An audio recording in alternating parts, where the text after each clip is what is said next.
Jonathan fit alliance avec David, parce qu'il aimait comme son âme.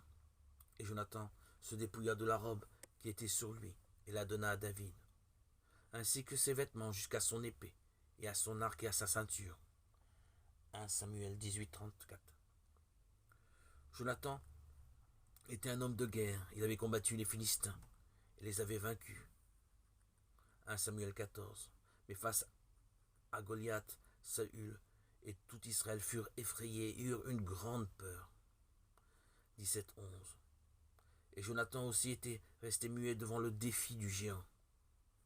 Seul David s'était avancé vers lui en disant « Je viens à toi au nom de l'Éternel, que tu as outragé.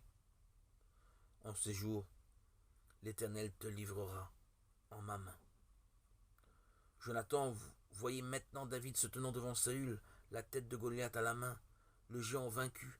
Les fils d'Israël avaient remporté une grande victoire sur les Philistins. Mais si Jonathan pouvait se réjouir avec les autres de cette délivrance, il n'avait deux yeux que pour le vainqueur.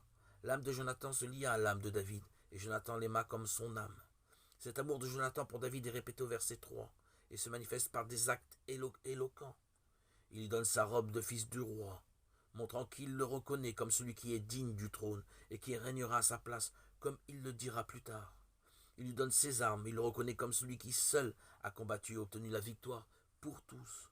Il lui donne sa ceinture, symbole du service. Il s'attache à lui pour le servir. Quel exemple pour nous!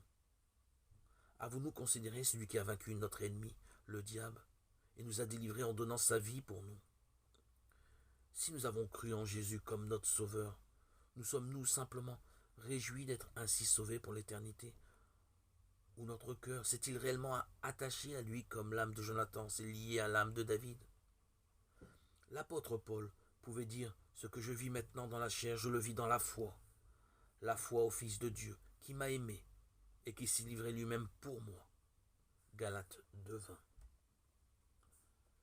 Les choses qui pour moi étaient un gain, je les ai considérées à cause du Christ comme une perte. Plus encore, je considère toutes choses comme une perte à cause de l'excellence de la connaissance du Christ, Jésus, mon Seigneur. Philippiens 3, 7, 8.